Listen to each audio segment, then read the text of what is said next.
Y creo que si vivimos nuestra vida pensando que todos los días lo mejor está por venir, entonces habrá siempre una esperanza. Yo cuando acabé el libro dije, ¿qué libro tan esperanzador? Sí, qué Es linda. más, Acaba de salir, por eso yo sí, no sé. no, Es la primera retroalimentación. es un libro muy esperanzador.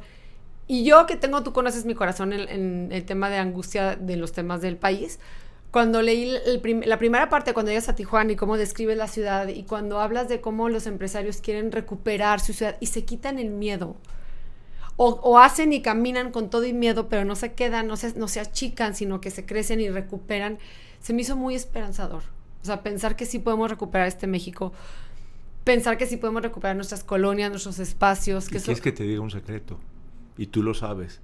Hoy se puede empezar desde Jalisco. Uh-huh. Por algo estamos tú y yo aquí. Uh-huh. El país a lo mejor no sé, pero desde Jalisco puedes crear una nueva emoción, una emoción diferente, ¿sí? Y desde aquí empezar a cambiar las cosas con Wi-Fi emocional, con buenas actitudes positivas, con esperanza y con hábitos todos los días. La ligera ventaja todos los días. Pablo Latapí y el Wi-Fi emocional. Conocí a Pablo Latapí hace poco y siento que lo conozco desde siempre. Un hombre de trato fácil, amable, sencillo y con un historial impresionante de trabajo en los medios. Pablo transmitió en vivo la guerra de Irak. Puso su vida en riesgo con esta adrenalina que caracteriza a los corresponsales, que son inquietos, que se fijan metas altas y que quieren tener la exclusiva. En este episodio, Pablo nos contó sobre el día en que entrevistó a Fidel Castro en su casa en Cuba. Nos platicó cómo supo encontrar y aprovechar la oportunidad de hacerlo y lo que significó en ese momento esa entrevista para las relaciones entre ambos países. Pablo fue de los corresponsales más cercanos a varios presidentes de México. Se movía con ellos en sus aviones presidenciales, siempre atento, siempre cerca de la noticia. Las vueltas de la vida ubicaron a Pablo. Lo llevaron, como diríamos, del cielo al suelo y tuvo que reencontrarse con él y con la gente para volver a posicionarse. Pero Pablo, donde sea, cae parado y en estas vueltas de la vida encontró lo que hoy llama el Wi-Fi emocional. Eso que nos conecta a todos de alguna manera, eso que nos impulsa a ser mejores personas que ayer, eso que nos da la esperanza de saber que los buenos somos más y que por más pequeñas que sean nuestras acciones, contagian y generan una energía increíble. Pablo habla con pasión del Wi-Fi emocional y vive con su Wi-Fi prendido todo el tiempo. Pablo dice que las buenas acciones se contagian. Llama a todos por su nombre. Nos saluda de mano viéndonos a los ojos y nos hace sentir importantes. Y con eso entendemos que hasta la educación se contagia sin duda. Hablar con Pablo es esperanzador, porque él tiene esta idea clara de que a pesar de que a veces la vida se pone difícil, hay que confiar, porque lo mejor está por venir.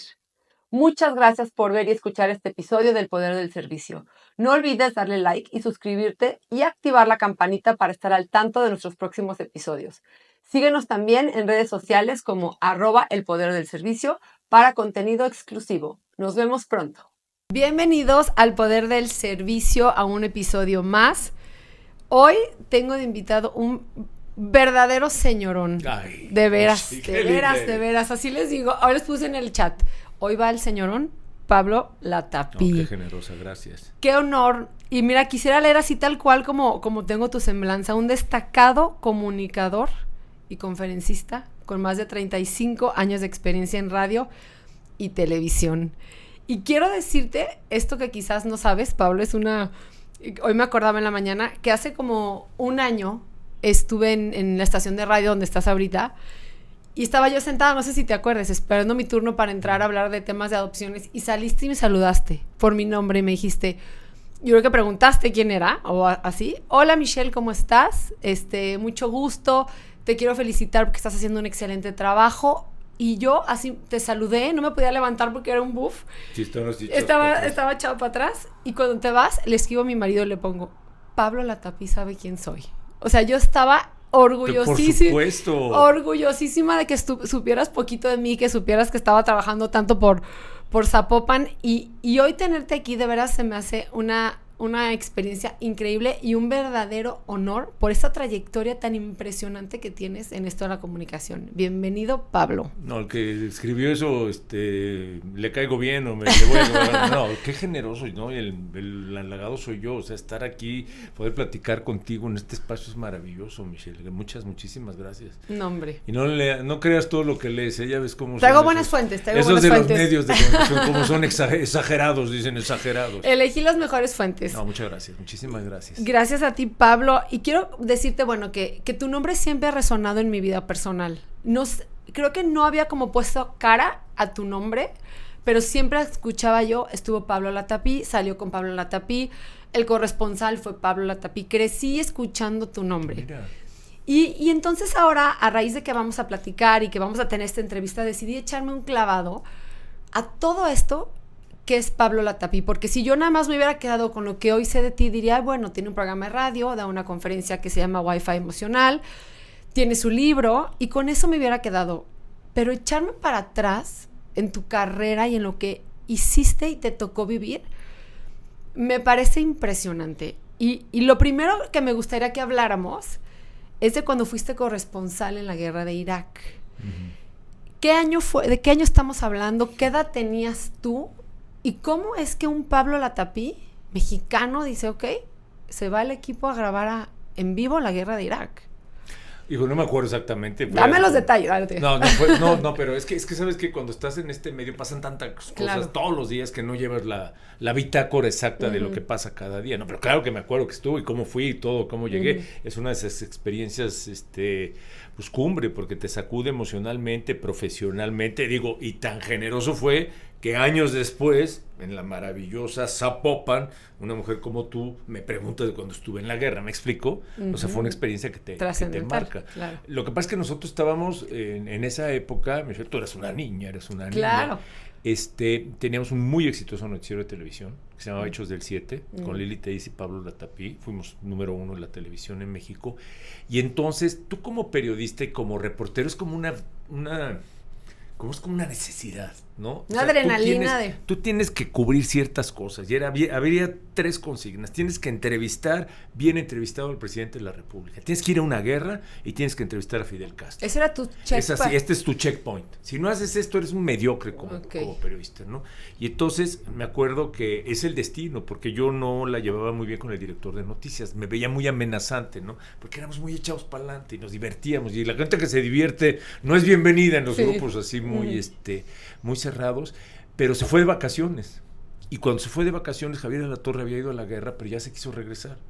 Y entonces me habla el director, y me dice, Pablo, ¿todavía te quieres ir a Irak? Porque uno anda de hocicón hablando por aquí, yo me quiero ir. Le dije, pero por supuesto, esto fue como a las 10 de la mañana. Y me dice, pues ¿sabes qué? Que a las 5 de la tarde sale tu avión a Frankfurt, y de ahí vuelas a Jordania, y en Jordania vas a tener que rentar y te vas a Irak. Bingo. Inmediatamente, estaba yo en el gimnasio, me acuerdo. Porque esa hora, 10 de la mañana, va a decir que flojo, ¿no? Lo que pasa es que terminamos a las 12, 1 de la mañana, porque teníamos el noticiero de la noche. Y entonces dije, vámonos. Y a mi esposa le hablé por teléfono, a mis hijos les hablé por teléfono. Es decir, ¿sabes qué? Es que no tuvimos chance de procesarlo. ¿Me explico? ¿Sabes qué? Me voy a Irak, me voy a la guerra. Ahí te veo, porque tengo que ordenar y tengo que ir a comprar agua y tengo que ir a comprar atún y tenemos que esto, que el otro, que el teléfono. ¿Me explico? Armar en cuestión de horas lo que fue la salida. Y cuando ya nos dimos cuenta, pues ya estábamos en el avión a Frankfurt y ahí íbamos hacia Frankfurt, en Alemania. Ahí hicimos la conexión a Jordania, llegamos a Amán. En Amán nos estaba esperando una periodista española que ya habían contactado desde México y nos dio un teléfono satelital, unos papeles, nos presentó un maestro sirio que vivía en Irak, pero que estaba en ese momento ahí, fue nuestro guía, pero un maestro de filosofía, o sea, nuestro guía en Irak era un maestro de filosofía, ¿no? De la universidad que estaba cerrada, y pues nos fuimos, agarramos la camioneta, una Suburban, le pusimos ahí prensa, TV con masking, ¿no? Y vámonos a Irak. O sea, poniendo en riesgo tu vida, ¿sí tenías esa conciencia? Pues sí, pero, o sea... ¿Ganaba la adrenalina, la emoción? Por supuesto, o sea, hay quien dice que son estupideces, ¿no? Pero yo creo que son asignaturas, ¿no? Asignaturas, o sea, y había muchos corresponsales y mucha gente, varios corresponsales murieron, los mataron, así que ahorita te platico cómo, pero es una necesidad, ¿no? Es una necesidad. O sea, si sale la oportunidad, ay, déjame lo pienso, déjame voy a preguntar. No, y es one in a lifetime, ¿no? Vámonos. O sea, mi esposa, digo con todo respeto, si me Pobre. está escuchando, pues ni le pregunté, oye, ¿qué opinas, amorcito? ¿Le avisaste? No, ni más. Oye, ¿sabes qué? ¿Qué quiero? Sí, me voy porque tengo que estar. Ok, ¿no? Que ya, que me mandara Gerardo, que era el chofer, el asistente, ¿no? Para 2, 3 cosas. Me fui a comprar una rasuradora, me acuerdo, porque no tenía rasuradora eléctrica. Como iba yo al gimnasio, me rasuraba. Fíjate, detallitos, Sí, ¿no? sí. Me rasuraba con navaja, ¿no? Entonces me fui, todavía la tengo y todavía la uso. Y todavía sirve, de esas cosas que... Una maravilla, man, una maravilla. Y cuando dices íbamos, ¿quién es el equipo? ¿Tú? Bueno, lo que pasa es que no va solo. Sí, no, va obviamente con un equipo no. de televisión. Fuimos el camarógrafo, tipazo, Roberto Andrade, tipazazazo, y un productor, Gustavo, me acuerdo que se llamaba. Entre los 3 armamos el equipo, nos vimos en TV Azteca, nos dieron un baúl así gigantesco, traía unos chalecos antibalas y unos cascos, y dijimos, a la fregada, esto no lo necesitamos, ¿no? Pues si te van a dar, te van a dar, ¿no? Con chaleco, sin chaleco. O sea, ni siquiera te los llevaste. No, eran pesadísimos, Michelle. Nos estaban ocupando todo el baúl y mejor lo llenamos con agua y latas de atún. Bendita decisión. No había restaurantes, no había comida, no había supermercados, no había nada. Llegar a Irak es literalmente llegar a la zona de guerra, Totalmente. ¿no? ¿Qué pasa? ¿Cuál es el primer madrazo en la cara que pues te das? Es que es un país en guerra. Michelle. Claro, o sea, no. Tú llegas, digo, teníamos reservaciones en un hotel. Pues, ¿cuál reservación? ¿Cuál nada? Llegas y es un jaloneo entre corresponsales de todo el mundo por los cuartos de hotel, ¿no? Porque el gerente, pues no había luz, no había servicio, no había agua, no había nada. O sea, te dan una llave y te dicen, ese es tu cuarto. Llegas y te enteras que hay un güey que ya se metió ahí, que fue paracaidista y se agandalló el espacio, cuarto, el lugar. ¿no? Pero no contaba como 3 mexicanitos que llegaron bravamente. Con sus latas de atún. Correcto, a pelear y lo sacamos. O sea, sí es real que te encontraste a alguien adentro. Sí, lo sacamos, pero te dan un cuarto de hotel, pues sí, había sido un Hilton, ok, había sido un Hilton. No había servicio, no había agua, no había luz. No, te dan un colchón y punto, ¿no? Y ahí llegamos, pero felices, por o sea, la emoción. ahí todavía no está este arrepentimiento de qué hice. No, fue hasta la noche. Ya, es que es toda la adrenalina para llegar, porque es complicado. O sea, llegas a Amán, Jordania, un país precioso, ¿sí? No sé si conoces. No, conozco partes de por allá, estuve en Siria, Líbano, así, pero no. Bueno, Jordania es maravilloso, tiene unas ruinas, una cultura preciosa, una comida deliciosa, riquísima, pero pues eso es Jordania, es un reino. Cruzas a Irak y estás en un país en guerra. Devastado. O sea, un país, ¿qué quiere decir en guerra? No quiere decir que ves balazos por todas partes. Es que no hay nada, no hay policía, no hay Estado de Derecho. Está desértico. Y el camino de la frontera hasta Bagdad eran como 4 o 5 horas de carretera. Muy buenas, pero 4 o 5 horas que vas cruzando y quién sabe qué te puedes encontrar en el camino. Me acuerdo si nos tocó un camión que acababan de bombardear. ¿Con gente? No sé, porque ya cuando llegamos nosotros ya no nos dijeron y además no hablábamos muy bien y el sirio como que no se quiso comunicar mucho, es que es muy fuerte, ¿no?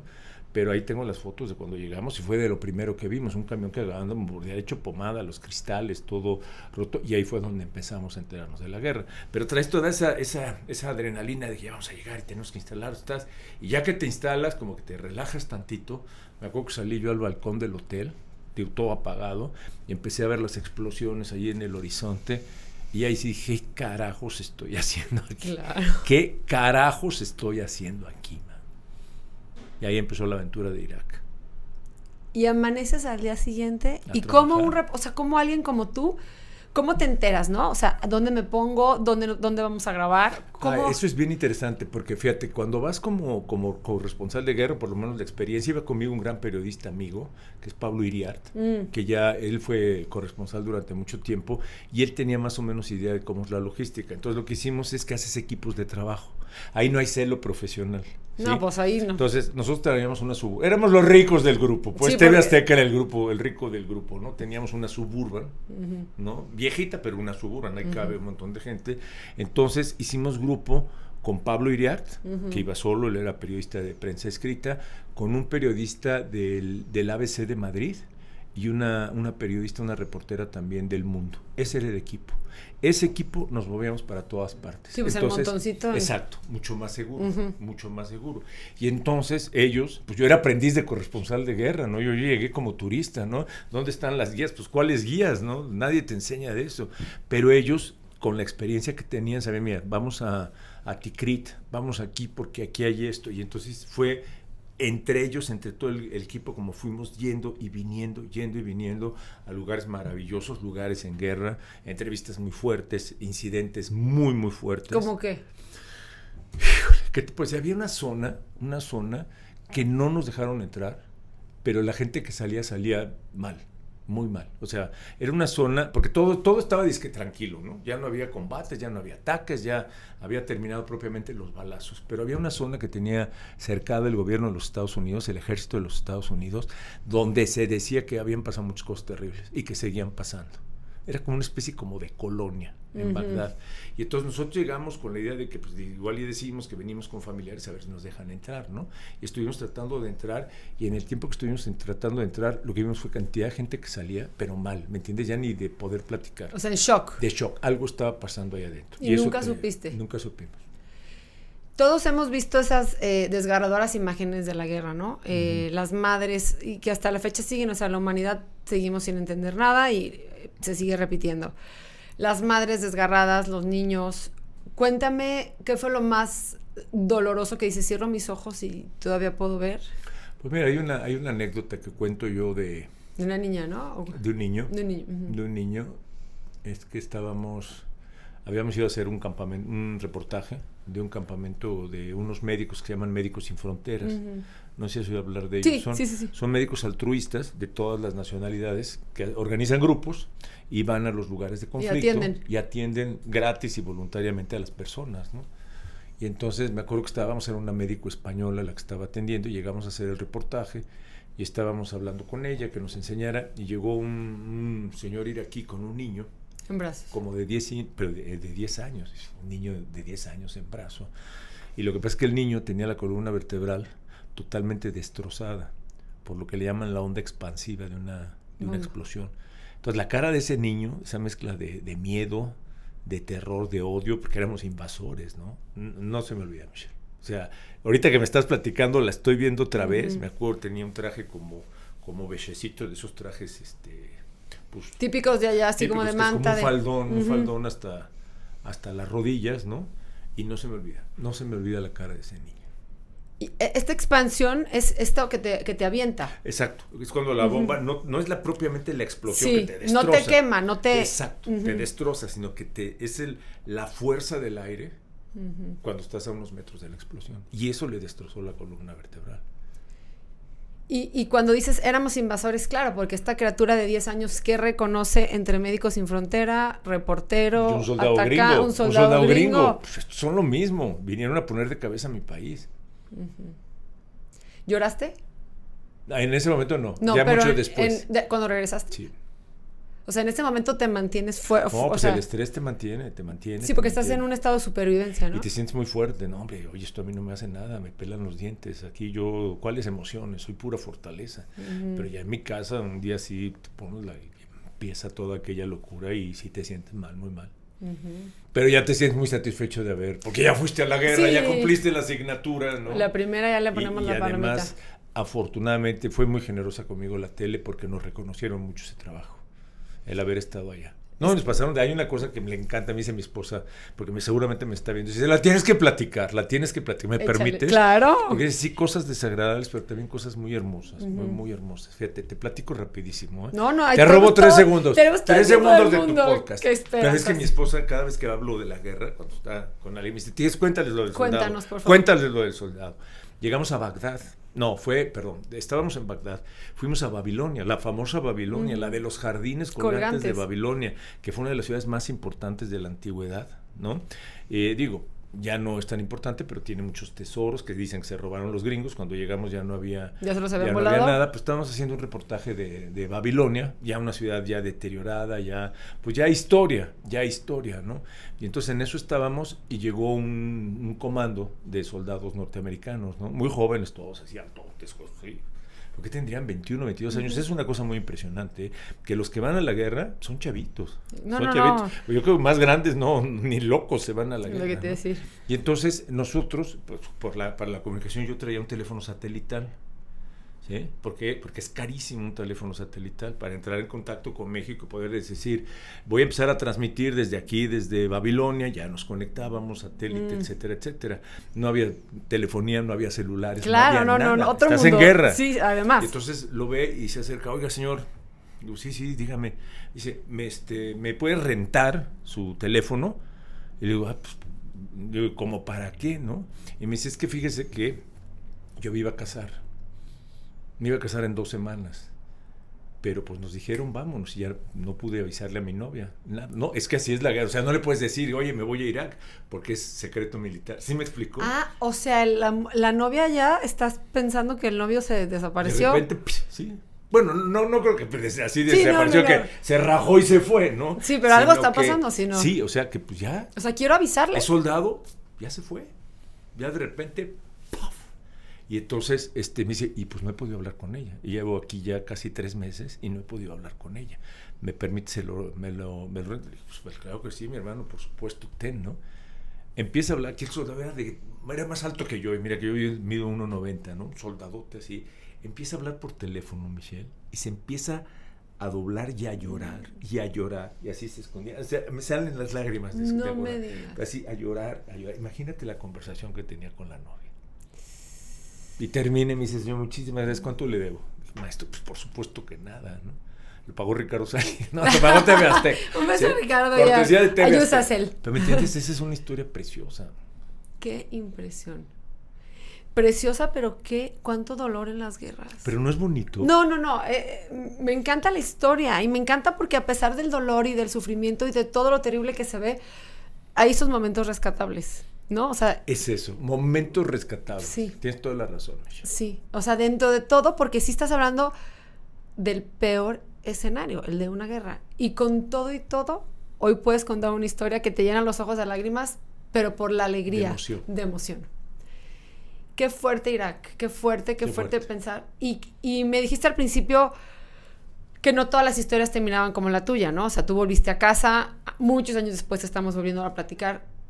¿Se cobró vidas de reporteros sí, Irak? No, y además que fue, o sea, me dicen, ¿cuál fue el momento que estuviste en más peligro? Pues sí estuvimos cerca de bombardeos y cerca de balaceras, pero realmente el verdadero peligro, Michelle, fue cuando nos regresamos. El vuelo salir del país. Salir de Bagdad, porque no había avión. El aeropuerto estaba totalmente cerrado, tomado, bombardeado, entonces tenías que salir por carretera, ¿no? Ya el país, o sea, al principio cuando llegamos, pues estaba en shock, nadie sabía qué pasaba, todo el mundo tenía miedo, nadie se movía, nadie tomaba iniciativas, ¿sí me explicó? País en guerra, los iraquíes venían de una dictadura de Saddam Hussein muy fuerte, entonces tenían todavía mucho miedo. Pero ya después de un mes que estuvimos ahí, la gente ya estaba relajando, ya se dio cuenta que los soldados gringos están ahí como invasores, pero no son policía. No están para vigilar el Estado de Derecho. Se habían aumentado los robos, los asaltos. O sea, yo me acuerdo que nosotros vimos que un cuate estaba vendiendo gasolina así en la orilla de la calle con su bidón. Llegó otro con una pistola, le amenazó y se lo llevó, pero enfrente de soldados gringos. ¿Me explico? Sí. O sea, nadie te va a defender. Y entonces, ya que habíamos cubierto, ya estaba, digamos, normalizada bastante la vida en Bagdad. Ya abrieron restaurantes, ya había un poquito más de comida, volvió la luz, teníamos agua en el hotel, ya nos pudimos bañar, ¿no? O sea, te aventaste tus terrible, nos echamos como 2-3 semanas al puro mojo de ajo, man. Fue terrible. Pero, y entonces venía el momento del regreso. Y resulta, pues sí, son 4 o 5 horas de carretera, donde, pues, qué fácil. ¿Quién va a defenderte? Exacto, ¿no? Y de hecho, el día anterior a que nosotros nos regresamos, no te acuerdas, fue noticia mundial, mataron al corresponsal de ABC para robarle. Pues es muy fácil, no hay bancos, pues no hay efectivo, no hay tarjetas de crédito, toda la lana la traes en efectivo y traes dólares. Y eres occidental, eres la presa perfecta. Exacto, la presa perfecta, ¿no? Entonces pues, te esperan en la carretera, lo agarraron, lo mataron, ¿no? ¿Y quién te va a defender? ¿Quién? Nada. Entonces vino el momento de ya, vámonos de regreso. Y ahí sí, pues el periodista español y la periodista española se quedaron. Ahí sí Pablo Iriart se regresó con nosotros en la camioneta, ¿no? Y lo que dijimos fue, pues, ¿sabes qué? Nos la vamos a jugar, pero lo que vamos a hacer es que vamos a salir el día santo de los musulmanes, que es el viernes, tempranitito, son muy religiosos. Ellos van a estar encerraditos. Van a estar encerrados, es su día de descanso, su día religioso, y salimos temprano y que la de Guadalupe nos acompañe. Fortaleciendo nuestra fe, católicos, Totalmente. apostólicos, romanos, lo que fuera. Pero te imaginas el miedo que teníamos. Ese fue el momento que más, pues es que no es sufrimiento, ¿no? Pero que más nos estresamos emocionalmente, el regreso. Ya cuando llegamos a la frontera, que vimos que ahí había soldados gringos, viendo que no te llevaras joyas fíjate que no te llevaras riquezas de Irak, y que cruzamos a Jordania, todos nos fuimos a dar una comida maravillosa en un restaurante maravilloso. Me acuerdo que era pues un restaurante típico de Jordania, como una especie de tienda de campaña. Te cuento esto porque es el momento de la gratificación, carne de cordero deliciosa, asada ahí mismo, con buenos vinos de la región, que son muy buenos también, y ahí ya se había acabado la aventura de la guerra.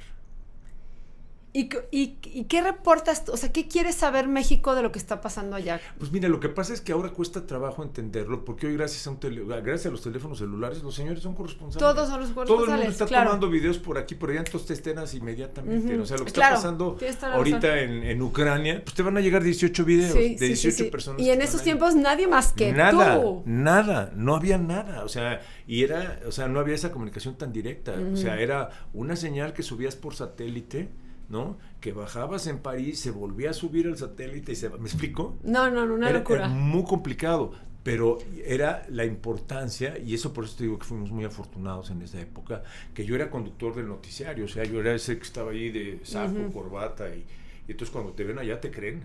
Dicen, este cuate le creo, porque lo veo todos los días y le creo, ¿no? Y entonces yo te estoy reportando, esto es lo que está pasando en Bagdad. Fuimos a una tienda, no hay comida en las tiendas, ¿no?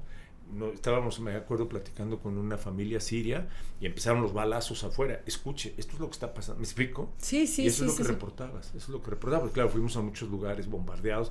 Fue una guerra como muy milimétrica, ¿no? O sea, que hubo pocos combates frontales, pero bombardearon con una precisión impresionante cantidad de edificios, de oficinas de gobierno, etcétera. Y allá andábamos metidos. Que pudieron haber bombardeado tu hotel a las 3 de la mañana. Sí, nos hubieran podido haber agarrado a balazos sin ningún problema. O sea, ¿y quién te cuida, Michelle? ¿Quién te cuida? ¿Quién te cuida? ¿A quién le importas? O sea, aquí eres Pablito Latapí, o sea, allá no somos, somos nadie. Y me acuerdo, pues había unos corresponsales de estos muy famosos del CNN y todo, pues y éramos todos lo mismo ahí, ¿no? Sí, no y importa. Te saludas, te echas la mano, entonces seguramente él, si me lo encuentro en Nueva York, pues ni me saluda, ¿no? No, en ese momento hermanos, ¿no? Pero, exacto, o sea, pues estamos compartiendo esto, mi hermano, ahí me hice muy amigo de Alberto Peláez, ¿no? Del español. Del español todavía me lo he encontrado, un par de veces nos vemos con muchísimo cariño, me acuerdo que él se fue antes que nosotros, como una semana antes, y organizó una tortilla española. No sé dónde consiguió los huevos las papas o lo que sea, pero hizo una tortilla española para despedirse del grupo. Y fue muy emotivo también. Y lo veo ahora y nos damos un abrazo con muchísimo cariño por haber coincidido en la guerra. Y mira que él es corresponsal de 1000 guerras. Qué impresión, Pablo, qué impresión. Pero te sirve, Michelle. No, y hoy y yo creo que no, el mismo Pablo que se fue no fue el que volvió. No, por supuesto que no. ¿Dónde encontraste tu mayor transformación postguerra? Pues con el tiempo, porque es lo que te decía, o sea, por eso, bueno, esa es la fecha, pues no me acuerdo, es que hicimos muchas cosas en la tele, fuimos muy afortunados, además teníamos un equipo que nos divertíamos mucho, nos llevábamos muy bien, éramos felices, por eso también fuimos muy amenazantes y por eso nos corrieron, ¿no? Pero éramos muy felices, entonces hicimos muchas cosas, o sea, por ejemplo, antes de que pusieran la alerta amarilla en el Popocatépetl, cuando empezaba toda esta actividad de que ahora ya no te puedes ni acercar al Popo porque no sabes qué te toca, nosotros todavía convencimos a un piloto de helicóptero de la Comisión Federal de Electricidad que nos llevara a cruzar el cráter para echar un ojo a ver cómo estaba. Nadie se había acercado, Michelle. Y entonces, pues esa es una locura, esa es otra estupidez. No, esa es una adicción a la adrenalina porque ya además el cuate era uno de esos pilotos que son como kamikazes, ¿no? O sea, había estado quién sabe en cuántos huracanes, y entonces le valía gorro, vámonos, claro que sí. Me acuerdo con uno de estos helicópteros de burbuja, chiquitos. Sí. Íbamos apretadísimos el camarógrafo y yo, y el piloto, ¿no? Y me acuerdo que estábamos acercándonos, ¿no? Ahí lo ves, porque además tiene que subir así, ¿no? No puede subir así, va subiendo así en espiral, y ya que estamos a punto, una fumarola, ¡fua! Avienta el helicóptero, lo avienta literalmente, y ves cómo empiezas a caer y empiezas a ver ¿Pero cuántos metros de altura estabas cuando empiezas? Pues ya a la altura del cráter del Popo, ya estábamos a punto de llegar al cráter, y fue la onda expansiva de la fumarola lo que nos aventó, ¿no? Y entonces se va cayendo y este cuate muy hábil, un fregonazo, porque sí te empieza a planear como ladrillo, dicen, ¿no? Así planea un helicóptero. Empieza a caer y vemos nosotros la pendiente de la montaña, aquí la tienes, ¿no? La pendiente del Popo, y entonces empieza a caer y este cuate acomoda el helicóptero y aprovecha la inercia para y volver a levantarse. Un malabarista. Totalmente, y ahí vamos otra vez y ya pudimos cruzar. Wow. Y entonces hacíamos muchas de esas cosas, o sea, estábamos la mayor parte del tiempo en el estudio. O sea, estoy platicando con un milagrito. Sí, yo no lo sé, pero el productor, Oscar Salcedo, que además te digo que es que ese es Wi-Fi emocional, cuando tú haces un equipo de trabajo con relaciones positivas, ¿no? Que eso es lo que hoy en día, ese es el gran aprendizaje, por eso el Wi-Fi emocional, las cosas te salen bien y eres muy feliz. Entonces, sí, por eso nos iba bien. O sea, sí, no, por eso, pero me queda claro que todas estas experiencias que tú has vivido te llevan, ¿no? A ponerle nombre, a un nombre a todo esto, que ahorita vamos a entrar en el Wi-Fi emocional.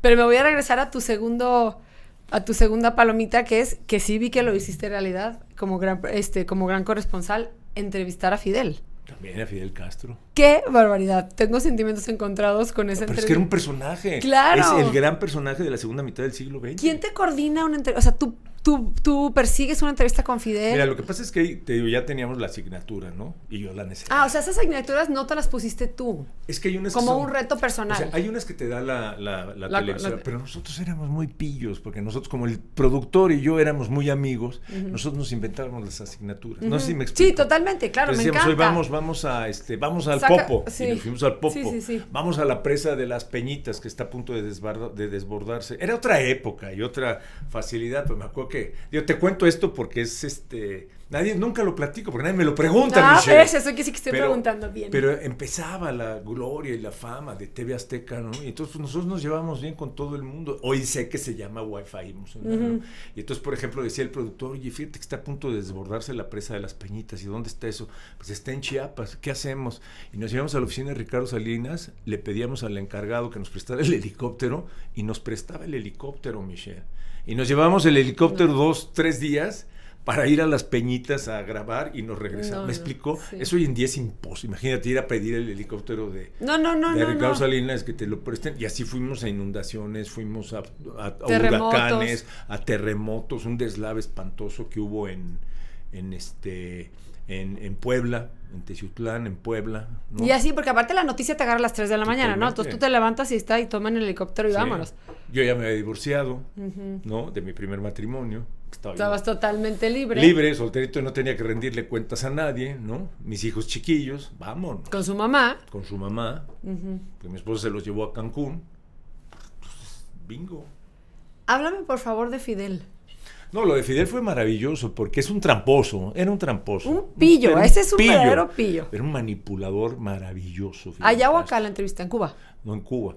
Porque yo llevaba muy buena relación, como con mucha gente, con la Embajada de Cuba en México. ¿Por qué? Porque te los encuentras y platicas y es divertido, y tú lo sabes, cuando llevas buena relación con la gente.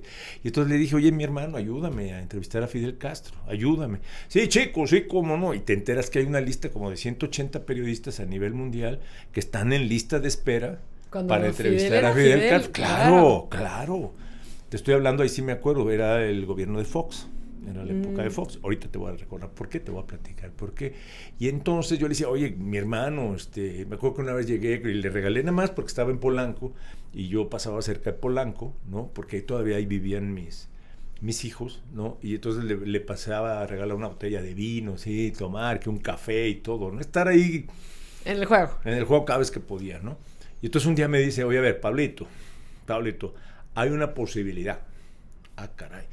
Fíjate que Fidel Castro le va a entregar un reconocimiento al gobierno de Zacatecas, a Ricardo Monreal, el actual desde senador. Entonces. Y me dice, ¿por qué no le echas un telefonazo? Bingo. ¿Me explicó? Esos son bien pillos. Sí. Bien pillos, porque en ese momento había una diferencia entre México y Cuba, no sé si te acuerdas, que algo dijo Fox, qué raro, sí, ¿no? sí, que le molestó a Fidel Castro, que abrió las puertas de la embajada y la embajada se llenó de cubanos, y el techo de la embajada mexicana en Cuba estaba llena de cubanos, que algo dijo Fox, que estaban las No puertas recuerdo qué, abiertas, pero sí, algo así. Sí. Y Fidel Castro, así mismo, y le llenó la embajada. Y entonces, ya después entendimos que lo que quería Fidel Castro era un medio mexicano para decir las cosas. Y entonces fue maravilloso, porque te digo, había una lista de 150, entonces él muy honorable respetaba la lista, ¿no? Pero entonces me dice, Pablo, ya no iba yo como periodista, iba como miembro. Ricardo Monreal me invitó.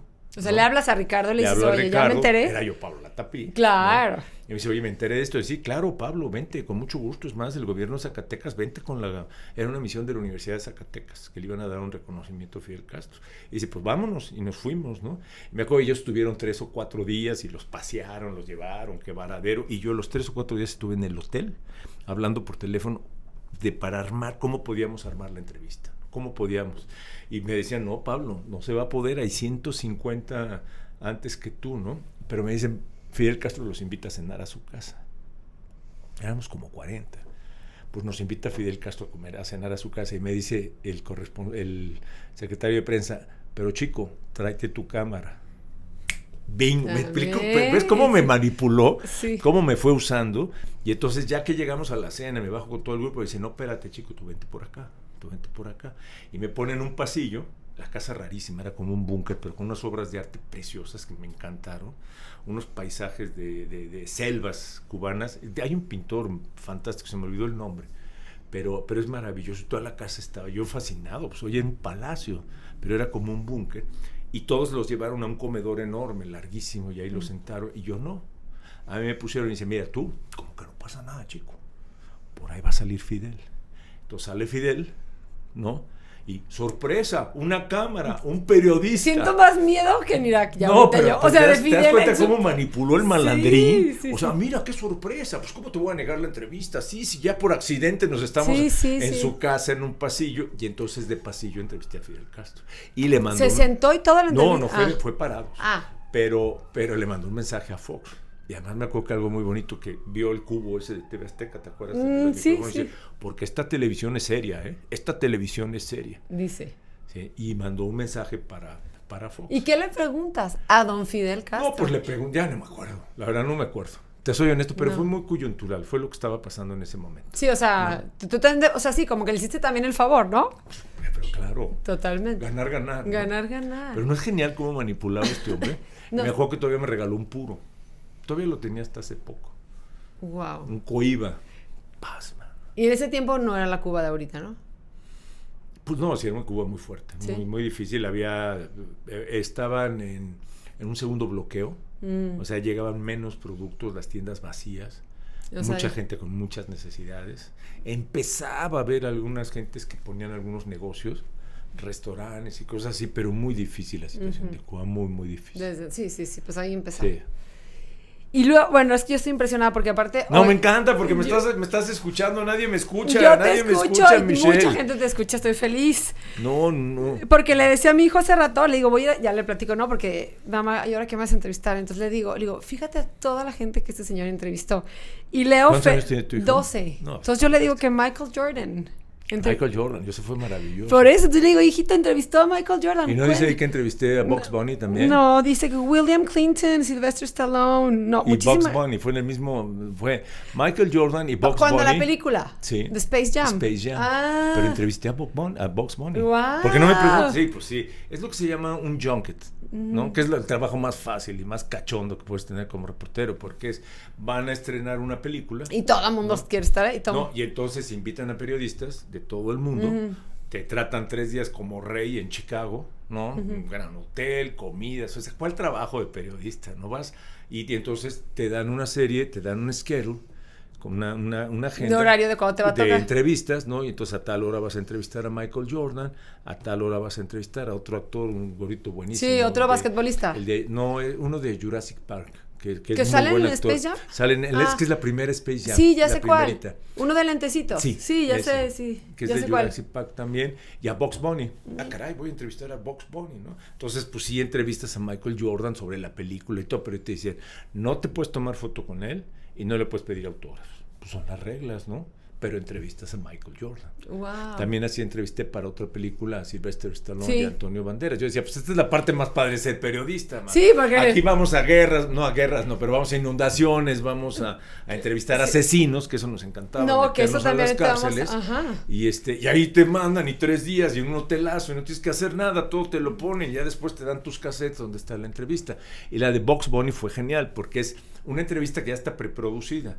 Entonces, lo que hacen es que te sientan en una cámara verde. Y te en ponen un todo screen, el... Ajá. Te ponen un peluchito horrible, espantoso de Bugs Bunny y el parlamento, te dan el parlamento, ¿no? Okay. Y entonces todas las entrevistas son iguales. Tú actúas, pero actúas como que estás entrevistando a Bugs Bunny. Y en pero ese lo momento mismo entrevistó el chino, el griego, exactamente. Okay. Y entonces pues estás ahí platicando, es muy divertido con el conejito. Hello Bugs, how are you? Y en eso pasa el Pato Lucas y pasa él, me explico, y tú imaginas que no, los gringos no se equivocan nunca, todo está perfectamente planeado. Y pues tú obviamente no viste nada. Y a la hora que te dan el cassette, pues magia, estás en un escenario. Gimnasio, en un escenario que es el, ¿cómo se llama? Donde están los jugadores antes de salir a la cancha. En un vestidor. Y ahí es donde estás hablando con Bugs Bunny, te peleas con él, pasa el Pato Lucas, y tú eres parte del juego. Pues no es maravilloso. O sea, mis hijos eran pequeños y cuando ¡ay, güey! No, me encanta. No, hombre, imagínate. ¿Y cómo te eligen a ti para esa consigna de Michael Jordan? Yo creo que todavía me querían en esa También época. eras Pablo Latapí. Pero empezábamos, porque eso me acuerdo, estábamos todavía en el noticiero de la mañana. Empezábamos la aventura de la tele, porque primero estuve en el noticiero de la mañana, que nos fue también muy bien, pero nunca como en el de la noche. Ese fue entonces, tu top, y después lo que pasa es que también se especializa a la televisora, y eso ya de los junkets, pues ya le toca al área de espectáculos. En ese momento no estaba tan... Era todos para todo. Éramos un grupito cuando empezó TV Azteca, éramos un grupito de valientes los que estábamos ahí, y entonces pues eventualmente yo me tocaron creo que 3 junkets. Un grupito de valientes, pero que hicieron lo que hoy por hoy es TV Azteca, ¿no? O sea, eso no hay que olvidarse nunca. No, y además que no había burocracia, no había tantas. Ricardo Salinas trabajaba directamente con nosotros, eso era maravilloso, todos los lunes nos reuníamos con él.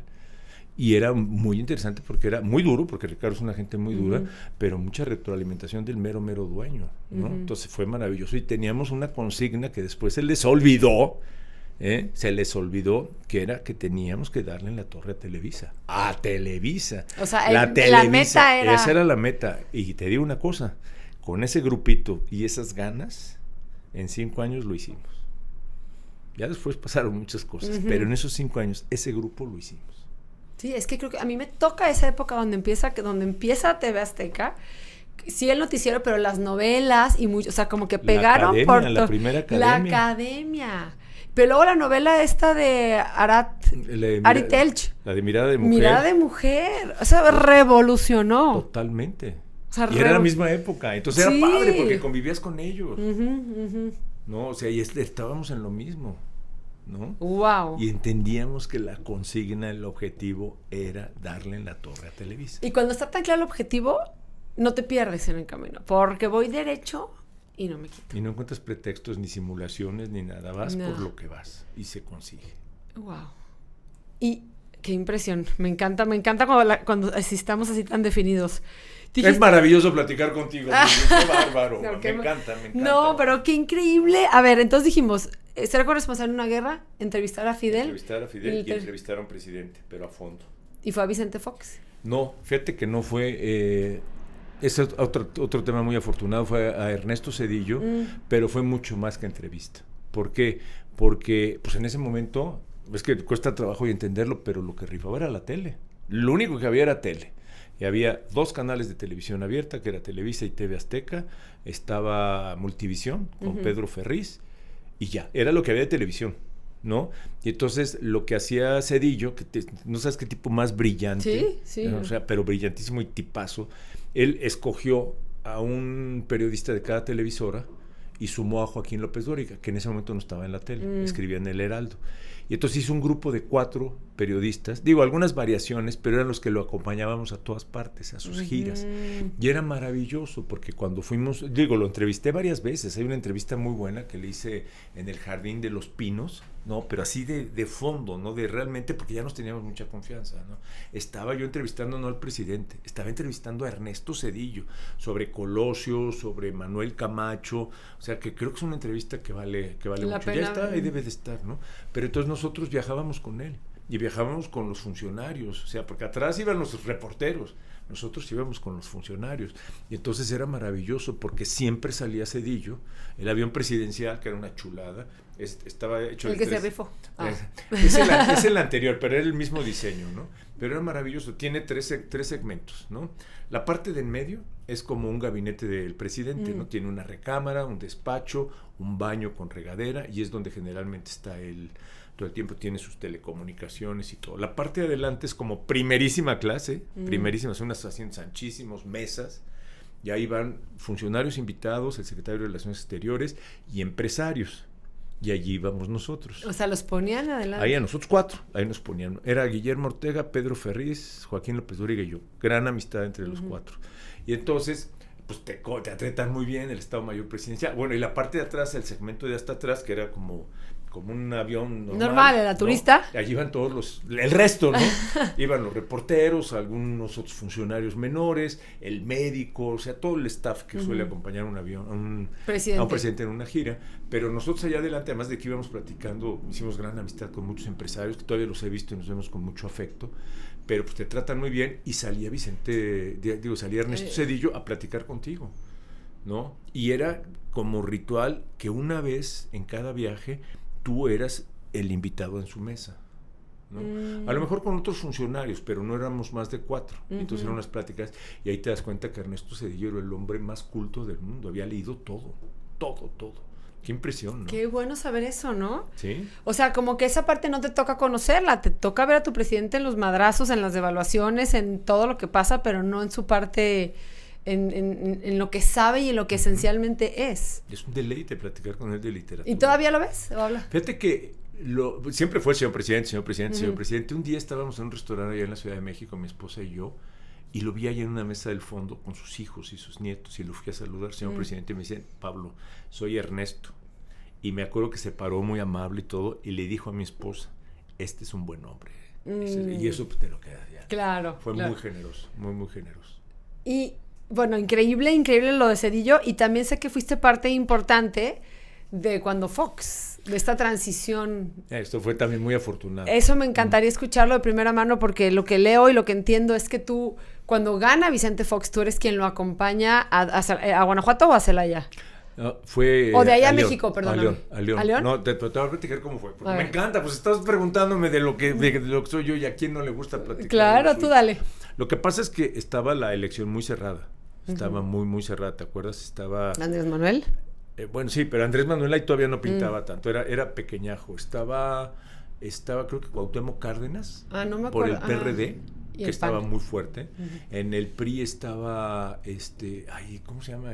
La Bastida, que estaba muy fuerte, y además veníamos de gobiernos priistas, y en el PAN estaba Fox. Entonces, el día de las elecciones, las encuestas, los números hablaban de que estaba muy pareja, pero hablaban incluso de que estaba arriba la Bastida, ¿no? Pues eran números que había manejado el gobierno.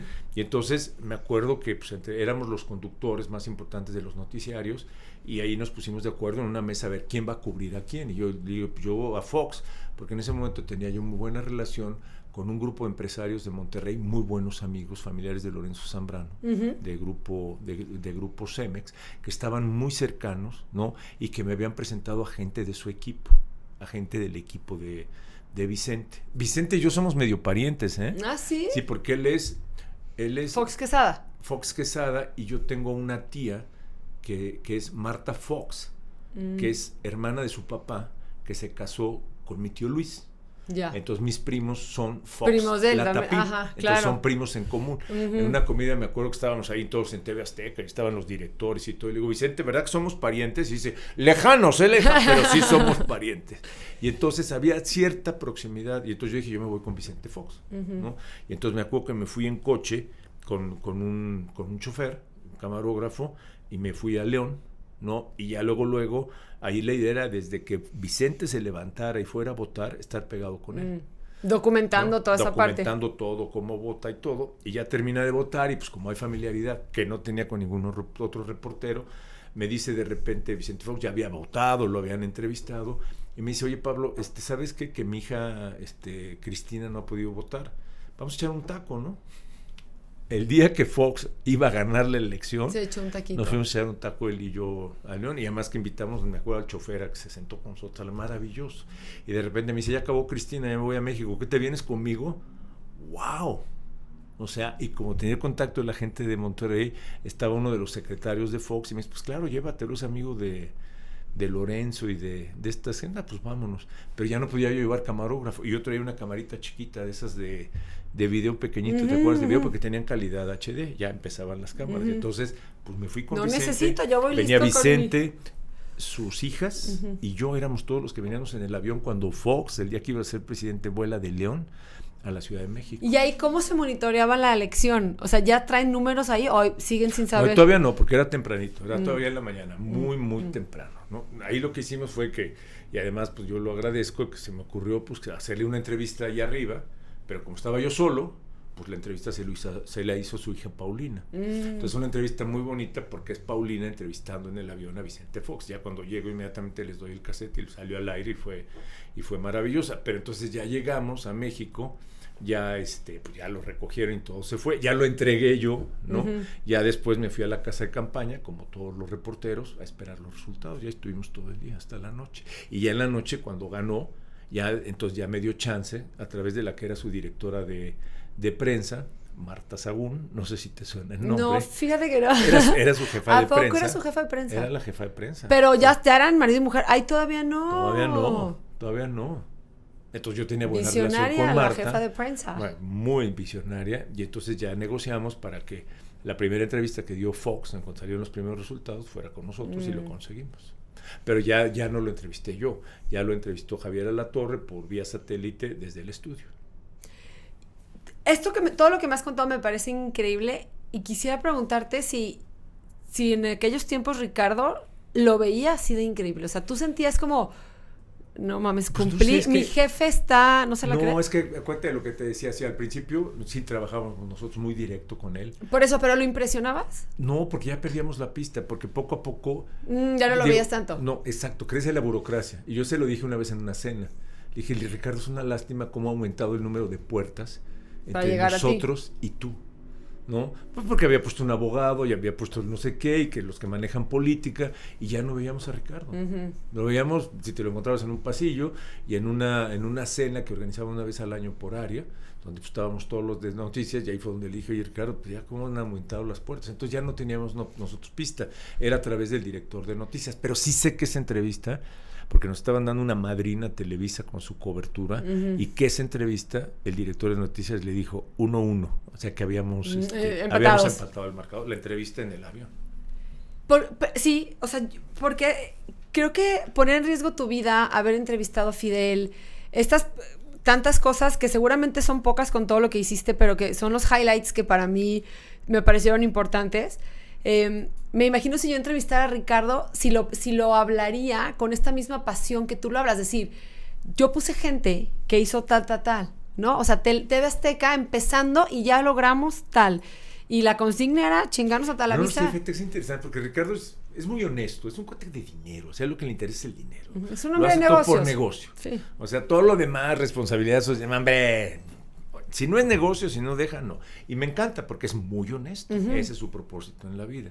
Entonces, él lo que necesita es que sea negocio, y el negocio es rating, ¿no? Sé que tiene, a pesar de que su gente me corrió finalmente, sus gentes de abajo. ¿Te exiliaron, dices en tu libro? Primero me exiliaron y luego me corren, pero sé que tiene muy buena opinión de mí, porque tuvimos cerca y nos tocó vivir cosas interesantes. No, y porque honor a quien honor merece, ¿no? Y, o sea, y poder reconocer lo que ustedes hicieron como empleados para una empresa que en unos tiempos tan difíciles donde parecía Televisa imposible, déjate tú destruir, imposible de siquiera tambalear, ¿no? Fíjate, si lo entrevistas, pregúntale y me cuentas. Sí. ¿No? Tienes mi teléfono y me avisas. Sí, no, te mando la entrevista. Me encanta, Michelle. Sí, me encantaría saber eso, porque yo creo que hay que ser bien agradecidos con quienes nos han ayudado a crecer. No, mira, yo le estoy muy agradecido, a él le estoy muy No, agradecido, porque sí, además claro. tuve mucha cercanía con él, ¿no? Entiendo y fue muy claro desde el principio, lo mío es el dinero, déjense, si ustedes quieren cambiar al mundo, no va a ser desde No conmigo. Desde mi televisora, hasta me acuerdo que nos decía, compren su televisora, ¿eh? Pero la relación fue muy buena, porque fue honesta, ¿no? Fue honesta y sí reconoció muchas de las cosas. Te digo, me nombró director de deportes en un momento. Después me lo quitó, pero me nombró director de deportes. O sea, fui parte de su staff más cercano. ¿Y cuál fue tu highlight en deportes? Pues dos cosas que ahí están, que ahí siguen. O sea, no sé si tú te acuerdas, pero el box no estaba en la televisión el box abierta. lo televisaron por primera vez. Sí, estaba en puros canales de paga en Estados Unidos. Ya no existía el box. O sea, ¿tú nos en hiciste el México. favor de poner el box a las 3 de la mañana cuando no había otra cosa que ver? No, porque nosotros empezamos el sábado a las 10 de la noche. Muy buen horario y buenas peleas. Y eso lo negocié yo. Y fue todo una forma distinta de hacer negocios. Soy economista, no sé si viste por ahí. También por ahí leí. Entonces fue una forma diferente de hacer negocios, porque siempre lo que hacías era pagar derechos. Entonces pretender pagar derechos de una pelea AAA es imposible, no hay televisora que lo pague. ¿Sí? Y más que en Estados Unidos sí te los están pagando en dólares. Entonces, ¿cómo vas a pagar? ¿Cómo vas a competir? Entonces, yo lo que le propuse al promotor, porque el promotor pues, le interesaba meter el box, pero nos daba peleas chirris, ¿no? O sea, digo, no es por demeter, pero la pelea de Ocotlán, sí, ¿no? La pelea de Ocotlán, cuando tenía una pelea en Madison Square Garden de Nueva York. Entonces le dije, vamos a hacer una cosa, compadre, una negociación. Yo no paso la pelea en vivo, la difiero 1 hora, ¿no? Ya sabes para que no quemarte tu triunfo, tu transmisión en vivo, claro. ¿no? Y en lugar de yo pagarte un fee, vamos revenue share. Con lo que se gana. O sea, compartimos ganancias. Y es la fórmula que sigue funcionando. Y por eso ves al Canelo y ves al Margarito y ves etcétera. O sea, lo que vemos hasta la fecha es con un delay si lo ves en tele abierta. Sí. Sí. Bueno, creo que no, que hay peleas como las del Canelo que ya las pasan, porque ya con el internet ya te lo quema, pero en esa época no tenías esa facilidad. Entonces la mayoría de las peleas que pasábamos, el Travieso y todas esas que fueron las primeras, traía un delay, pero pues en México estaba perfecto. Aquí pasaban a las 10, 11 de la noche, cuando ya llevaban un buen rato en Estados Unidos, en Las Vegas. La primera que transmitimos fue desde Las Vegas. Y volvió el box. El nombre de Box Azteca, digo, no tiene mayor ciencia, pero se lo puse yo. Entonces ahí quedó. Hay un gran legado tuyo. Y la otra, si les gusta a ustedes el fútbol, jóvenes, ¿sí les gusta? Pues es que nosotros, a base de estudiar los números, cambiamos la forma de transmitir los partidos de fútbol. Teníamos enfrente en Televisa un monstruo que es el Perro Bermúdez. Un monstruo. O sea, lo que hizo Enrique, que es un tipazo, lo quiero mucho porque lo conocí y platicamos mucho, era el número 1 en la narración de partidos de fútbol. Sí, qué voz, donde lo ¿Cómo oigas? le compites? ¿Cómo le compites, no? Pues entonces empezamos a trabajar con un equipo diferente, un formato diferente, una propuesta diferente, y se nos ocurrió, con base en números y estudios, primero hacer un equipo donde estaban 3 señores que se llaman Jorge Campos, Luis García y Cristian Martinoli. O sea, ¿le suena? Que siguen. Correcto, pues claro, es un hit, claro. Pero con números, todo estudiado con números. Y antiguamente, ustedes están muy jóvenes, pero se utilizaba que un tiempo lo transmitía un equipo y otro tiempo otro, ¿me entiendes? Eran 3 narradores el primer tiempo y 3 narradores el segundo tiempo. Nosotros decimos, si tenemos tan buen equipo, pues que se echen todo el partido. Y hoy en día ya todo el partido te lo narra obviamente le pegamos a Televisa. Le pegamos al fútbol de Televisa, Michelle, y nos empezaron a copiar. Y otra cosa que también hicimos nosotros, no se acuerdan, pero antiguamente el partido, la transmisión empezaba en un estudio de televisión, donde ponían banderas y balones y todo, y después el medio tiempo también regresaban al estudio. No, aquí fue todo en el estadio. Todo pasa en el estadio. El primer minuto en que empezaba la transmisión, tú ya veías estos cuates en la cancha, en el verde. Yo le decía, es que yo lo veo, yo no soy experto en deportes, soy aficionado. Y quiero ya sentirme como que estoy ahí. Sí, y usted está ahí, ya transmíteme que ya estás en el verde, ya estás pisando el pasto, ¿no? Y si te das cuenta, hoy así son la transmisión de los partidos de fútbol y le fue muy bien a TV Azteca con eso. Y esas son algunas de las herencias que dejamos. Y fue trabajando como, no falta quien te mete la pata y te quiere hacer quinta columna, pero fue creando muy buenos y divertidos equipos de trabajo. Y todo esto que hemos hablado en este tiempo que se me ha pasado volando, te hace un día decir, o sea, ¿qué saco de todo esto? ¿O cómo es que tú dices, cómo entiendes que se llama Wi-Fi emocional? No, lo que pasa es que esa es otra historia. Cuando, te digo, y cuando trabajas así, te vuelves muy amenazante. porque yo me acuerdo en juntas de consejo, digo, y esto lo sabe todo el mundo, llegábamos nosotros como deportes, incluso la gente más cercana de Ricardo lo reconocía, con excelentes números de rating y de facturación, pues nos iba muy bien. Nada más con el box y con lo del fútbol nos iba extraordinariamente bien. Entonces es muy amenazante para los otros equipos, ¿no? El equipo de noticias, que donde no me querían, no sé, novelas, etcétera, no tenían esos resultados, esos márgenes de ganancia. Y entonces pues te empiezan a hacer grillas y grillas. Y yo, pues a nivel de grillas, pues sí me faltó mucho y me reventaron, ¿no? Entonces un día que Ricardo Salinas me dice, Pablo, además yo cometí, sí reconozco varias omisiones, pero no pifias, en una transmisión de unos Juegos Olímpicos desde China, ¿no? O sea, me rebasó. Y entonces pues eso lo aprovecharon, y entonces Ricardo me dice un día, Pablito, ojalá me hubiera dicho Pablito, decía, hijo no, de tu... la Tapí, me decía, la Tapí eres muy valioso para el grupo, mano, pero ya no cabes aquí. Ya no cabes en México. O sea, él directamente te corrió. Sí, pues mi relación era con él. Yo era miembro de su consejo. Era su director nacional de deportes. Y me dice, te vas a Tijuana. Te vas a Tijuana solo. Sí, no me pude llevar a mi familia. Te vas solo. Ya me quitaron el chofer, ¿me entiendes? ¿No? Pero ¿cómo te puede dar una orden así de ir a dónde irte? Sí, porque te voy a decir por qué no. Pues yo le hubiera dicho, oye, pues a la fregada yo renuncio y ahí te ves. Pero en ese momento tenía yo 2 hijos en universidades en Estados Unidos. Necesitaba el sueldo. O sea, te exilio, te sigo pagando. Te sigo pagando, te respeto el sueldo, pero ya no te estás entendí. aquí. Perdón, ok. Sí, ya no estás aquí. Entonces, pues acepto por eso. O sea, de modo de decirle a mis hijos que yo les había prometido, porque yo no pude, porque éramos muchos hermanos, tuve que estudiar en bueno, que lo agradezco, soy de la UNAM, en una universidad pública. Yo le dije, ustedes van a estudiar donde quieran. Y eligieron universidades en Estados Unidos, los malandrines, ¿no? Y entonces, pues, si no renuncio, ¿no? Me voy a Tijuana. Pues me muerdo sin chofer, sin familia. Nada, solo, la Tijuana más violenta. Que así empieza el libro. Ahí empieza el libro. Y ahí una ciudad que vive con miedo. Exactamente. Y empiezas a descubrir que cuando empiezas a relacionarte positivamente varias personas y va creciendo, se va creando algo que empieza a cambiar el entorno. Y Tijuana cambió. ¿Ha sido uno de tus dolores, de tus... Sí, de las cosas que más te ha dolido, que te hayan sacado? Pues el ego. Sí. O sea, imagínate, éramos famosillos, Ciudad de México, Mercedes con chofer, gastos para ir a los restaurantes que quisiéramos, porque ahí era el networking. Sí, y un día, paz, mano, nada. Y solo te toca a ti. Y te vas a una televisora chiquitita. No hubo toda una transición. O sea, hacen como gente, siempre que... Pero pues yo te hablo por mí, ¿no? El director general también lo rebajaron. Fue terrible, pero fue la grilla de los grupos. Es tremenda la grilla, la burocracia a esos niveles. Necesitas mucho aprendizaje, ¿no? Y entonces, pues si me voy solo, una televisora chiquitita, estaba en lo que había sido una zapatería. Imagínate las instalaciones que tenía Tijuana. La cambiamos y todo lo que tú quieras, pero fue muy duro al principio. ¿Cuánto tiempo te vas en esas condiciones de exilio? Estuve en Tijuana más o menos 2 años. 2 años después sale la maravillosa oportunidad. Todavía gente que me quería en TV Azteca me invitan a hacer un programa que se llama ¿Quién quiere ser millonario? A nivel nacional. Que es como una copia de Who Wants to be a Millionaire, exactamente, ¿no? Es la versión en español, la versión mexicana, lo hago. Entonces hago una gira por todo el país para presentar el programa. Visito Guadalajara, es otra Guadalajara a la que yo había conocido cuando había venido como reportero, porque me había quedado, ¿te acuerdas cuando los tribunales estaban en el centro? Sí, ¿no? sí. Que era otra Guadalajara, Diego, muy querida y lo que tú quieras, la tierra, pero era otra Guadalajara. Llego, conozco pues esta nueva Guadalajara, ¿no?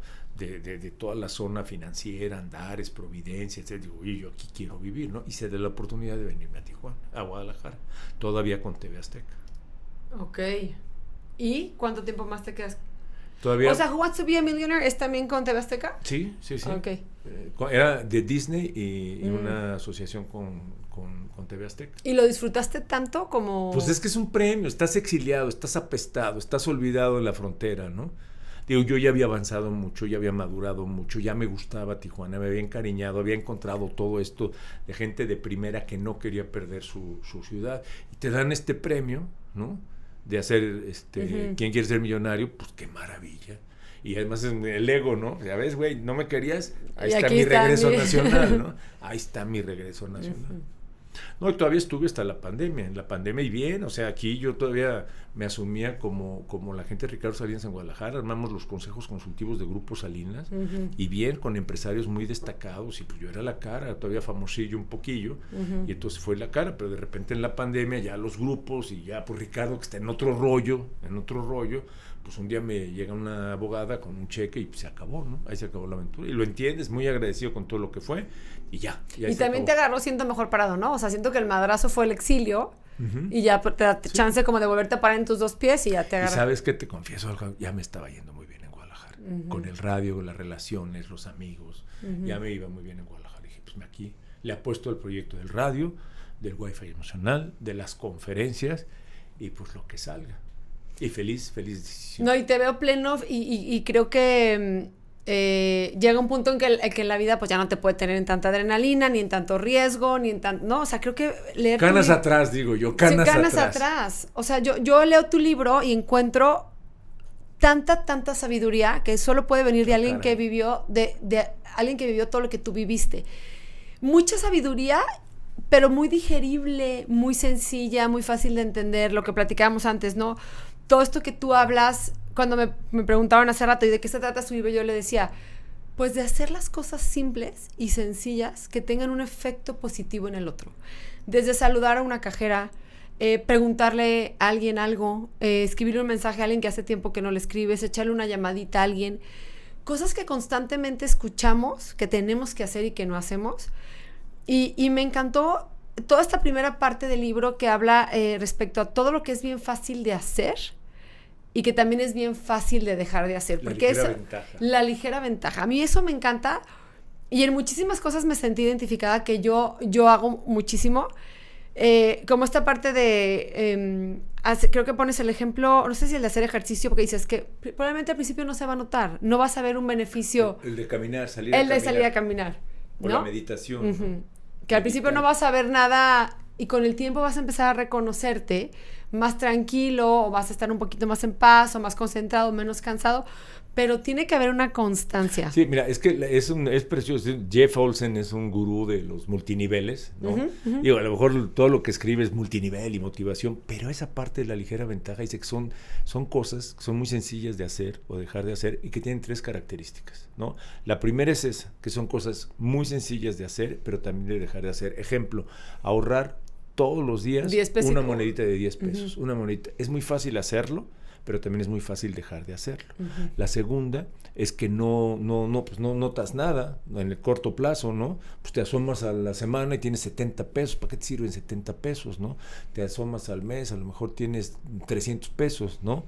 Pero al medio año, al año, ya hay una cantidad interesante. Entonces empiezas a sentir los efectos, beneficios y en el largo plazo. Y el tercero es que no son cosas especialmente emocionantes, ¿no? O sea, pues ¿qué tiene de emocionante el guardar una moneda o el caminar? ¿No? Pues no lo tiene. Y sin embargo, a largo plazo te dejan beneficios. Claro que en el caso de lo que yo propongo, por supuesto que es emocionante y te empieza a dejar beneficios en el corto plazo, como es saludar. ¿No? O como ver la sonrisa de alguien, ¿no? Como Correcto. esta parte que me encantó el ejemplo de la cajera, ¿no? Que si le hablas por su nombre, nada más, es que no requiere más que le hables. Le das categoría de persona, Sí. Nadie se la da, categoría de persona. Sí. Eso se me hizo increíble y creo que también es algo que todos podemos hacer. Llamarles a los meseros por su nombre.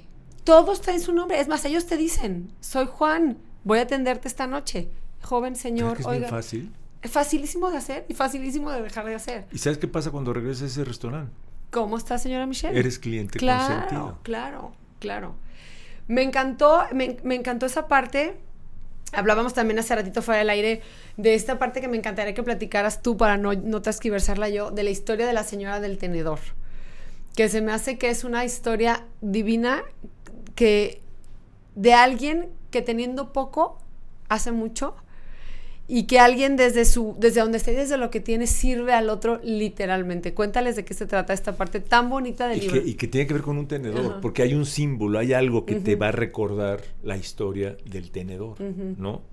Y es que yo digo, tienes que ver una conferencia. Sí, luego y me estoy spoileando, ¿no? Ay, ¿no debemos hablar de esto? No, sí, claro. Yo te dije, bueno. tú me invitaste, no, me puedes preguntar de lo que quieras. Bueno, yo dije, a lo mejor lo bueno, lo malo y lo peor. Okay. ¿No? Hasta ahorita muy amable. ¿Ves? La entrevista. No, lo que pasa es que yo empiezo a regalar tenedores. La gente dice, pues, ¿qué pasa? ¿Qué trae este güey? ¿Por qué? Digo, el primero, pues dices, se encontró un tenedor. Pero ya un segundo tenedor, un tercer tenedor, y de repente es en momentos que te rompo el esquema, ¿no? Porque estoy hablando de algo y te digo, ¿me permite regalarle un tenedor? Y entonces la gente empieza, eso es programación neurolingüística, empieza a decir, carajo, aquí hay algo, ¿no? Subconscientemente, ¿qué pasa con el tenedor? Y termina la conferencia con la historia del tenedor, y saco un tenedor.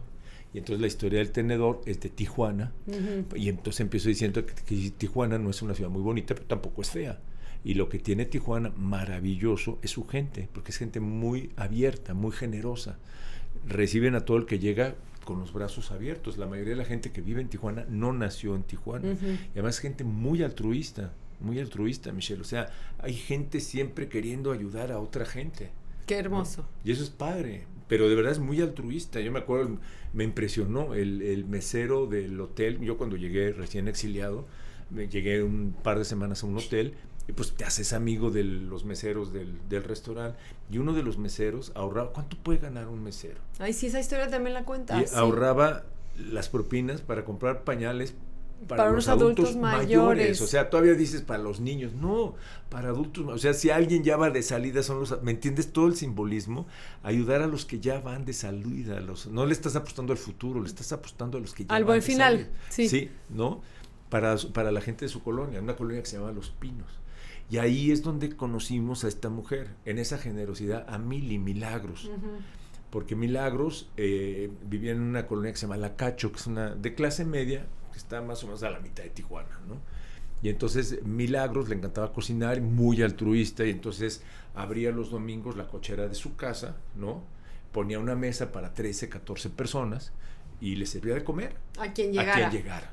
Generalmente los que llegaban eran los migrantes, estos que votan allá por la frontera, por el rincón del país, que es gente de Tabasco, de Chiapas. Sí, de hermanos mexicanos. Y sin un clavo, sin papeles, miserable, perdidos, derrotados, pues imagínate, te votan del sueño americano, ¿no? Y entonces ellos llegaban, comían, era modesto, pero una buena comida, su guisadito, su arrocito, sus verduras, tortillas no faltaban, ¿no? Y ya que habían acabado de comer, muy agradecidos, Mili, ya nos vamos, muchísimas gracias, Mili, ya nos vamos, muchas gracias. Y decía, no, espérame. Y a cada uno le daba un tenedor y le decía, espérate, porque lo mejor está por venir. A cada uno, lo mejor está por venir. Me hubiera traído un tenedor, sí, ¿verdad? No, yo debí haberlo traído. Te debo el tenedor, sí. Te debo el tenedor. Lo mejor está, a cada uno, lo mejor. Y lo que pasa es que a Mili, lo que le encantaba era hacer pasteles, hornear pasteles. Entonces regresaba a la cocina y salía feliz, espléndida, con un pastel que acababa de hornear. Y para eso era el tenedor. Lo mejor está por venir. A Mili, desafortunadamente le detectaron uno de estos cánceres terminales, ¿no? Se nos fue rapidísimo, en 6 meses se la llevó el cáncer. Y nos platicaba una de sus hijas que antes de morir, Mili, que era una mujer muy práctica, muy práctica, te hubiera encantado, Michelle, o sea, de verdad una gente, humilde, pero maravillosa. Se fue a comprar un vestido de encaje para la ocasión, ¿no? Además pidió cómo la maquillaran, cómo la peinaran, y pidió que le pusieran en la caja un tenedor. ¿Tú sabes por qué? Porque lo mejor está por venir. Y ahí termina la plática. Wow. Porque siempre hay otra historia que también cuento, y esa no la voy a spoilear, la de Buena Suerte, Mala Suerte. Ay, sí, ya la conocía, pero me la sabía, pero no me acordaba bien cómo era, y la volví a leer y yo dije, claro. Sí, es que esa es una historia de Anthony de Melo, preciosa, y además que tiene su origen en el Tao chino, el gran libro de la sabiduría china, Buena Suerte, Mala Suerte. Sí, eso no lo vamos a spoilear para que la gente compre el libro. Y entonces terminamos siempre diciendo, pues sí, vivimos en un país muy problemático, un país que está muy dolido, está en guerra. Totalmente. Está en guerra, y una guerra tremenda, porque son mexicanos contra mexicanos peleando territorios del narco, ¿no? O sea, qué mala suerte. Y al final dices, mala suerte, buena suerte. ¿Quién sabe? Y al final no importa. ¿Sabes por qué? Porque lo mejor está por venir. Wow, Pablo. Wow, tú, mira lo que hiciste, lo que provocaste. ¿Qué tal, ¿no? ¿Cómo nos ¿Qué tal, chavos? Híjole. Man. No, claro, buena suerte, mala suerte, quién sabe. Y creo que si vivimos nuestra vida pensando que todos los días lo mejor está por venir, entonces habrá siempre una esperanza. Yo cuando acabé el libro dije, qué libro tan esperanzador. Sí, qué Es lindo. más, Acaba de salir, por eso yo sí, no sé. no, Es la primera retroalimentación. es un libro tengo. muy esperanzador. Y yo que tengo, tú conoces mi corazón en el tema de angustia de los temas del país. Cuando leí la primera parte, cuando llegas a Tijuana y cómo describes la ciudad y cuando hablas de cómo los empresarios quieren recuperar su ciudad y se quitan el miedo. O hacen y caminan con todo y miedo, pero no se quedan, no se achican, sino que se crecen y recuperan. Se me hizo muy esperanzador. O sea, pensar que sí podemos recuperar este México, pensar que sí podemos recuperar nuestras colonias, nuestros espacios. ¿Y quieres que te diga un secreto? Y tú lo sabes. Hoy se puede empezar desde Jalisco. Uh-huh. Por algo estamos tú y yo aquí. Uh-huh. El país a lo mejor no sé, pero desde Jalisco puedes crear una nueva emoción, una emoción diferente, ¿sí? Y desde aquí empezar a cambiar las cosas con Wi-Fi emocional, con buenas actitudes positivas, con esperanza y con hábitos todos los días. La ligera ventaja todos los días. Uh-huh. Vale la pena. Y desde Jalisco se puede. Y lo tengo clarísimo, lo platicamos aquella vez. Sin duda, yo creo que hay que hablar más. Es más, les vamos a dejar de tarea que lean el libro. Creo que el Wi-Fi debe ser contagioso. Es más, creo que también por ahí lo dices, ¿no? Creo que ya he leído tanto que ya al no final. sé. Sí. O sea, tú empiezas a hacer tu propio Wi-Fi. Es claro. Pero si el de al lado se conecta a mi Wi-Fi, si yo le paso mi clave, pues ya le di, ya. ¿Y sabes cuál es la clave? Una sonrisa, un saludo. Ven nomás, ya está sonriendo el compañero que estaba tan serio toda la sesión, aguantando al señor ese de la guerra, mano. Y ven nomás, ya se sonríe el señor. Sí, claro, esa es la clave. La clave, sonreír, saludar. Un buen comentario. El uno a uno, dar las gracias. Llamarle a la gente por su nombre. Uh-huh. Acordarte del que nadie se acuerda. Ya no hablamos de cuando entrevistaste a la gente de la cárcel, pero luego vamos a echarnos un capítulo solo de eso cuando hablemos de gente privada de su libertad. Qué fuerte, ¿no? Hombres y mujeres, sobre todo las mujeres abandonadas. Todavía el hombre la va a ver la mamá, la va a ver la esposa, temazo. Pero a las mujeres no las va a ver nadie. Eso es de las cosas más duras que me ha tocado vivir. Sí. Y entrevistar a asesinos que hacía menos de 24 horas habían matado a alguien. Es fuerte. Pero los buenos somos más, ¿eh? Sin duda, los buenos somos más. Sin duda. Y este espacio es justo para eso. Para que la gente que nos escuche entienda que los buenos somos más. Pero también que la señora que crea que no puede hacer nada para hacer este país mejor, sepa que tiene la contraseña del Wi-Fi en su boca.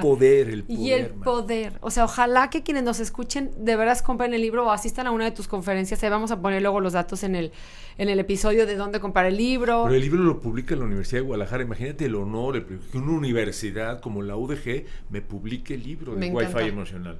Me encanta. Es un regalo. Y entre los jóvenes se tiene que contagiar el Wi-Fi emocional y se tienen que pasar la clave entre todos y todos tendríamos que ser mucho más amables y mucho más humanos todo el tiempo. Entonces, bueno. He sido muy feliz en este podcast, Michelle. Muy feliz, ¿eh? Qué tipazo, Pablo. Yo más, te lo juro. Nota, ¿verdad? Estoy feliz yo también. Qué padre. Te agradezco tanto, de veras, tu cariño, tu apertura. No, yo te agradezco porque estos momentos son esto. Estos son los premios que te da el Wi-Fi emocional. Totalmente. Pero aparte de tu sencillez, tu calidez. Qué padre. Gracias de veras por habernos dado este privilegio de escucharte. Todo lo que aprendimos de ti, que entendimos de ti. Me encanta sobre todo saber que el nombre de Pablo Latapí tiene mucha historia por detrás y que ese nombre se construyó a base de haber puesto en riesgo tu vida, a base de haber sido aventurero, de ser aventado, de ser intenso. Entonces, mucho que aprenderte. Pero manejado por alguien que sabe cómo hacer las cosas. Traes el gran piloto. Escribe con letra chiquita, pero hay que saberla leer. Sin duda. Entonces, eres un gran hombre de fe. No, gracias. Sí. No soy religioso. Mira que estuve en seminario. Pero soy un hombre de fe, muy espiritual, y me encanta. Y ahí lo digo también en el libro, ahí está en el libro. No lo vamos a spoilear sin decir que soy religioso ni nada. No. El camino espiritual es muy importante. Totalmente. También. Y ojalá que todo el mundo encuentre su camino espiritual para entonces poder abrir los demás caminos. Pues muchas gracias, Pablo, qué honor, y muchas gracias a todos por escucharnos.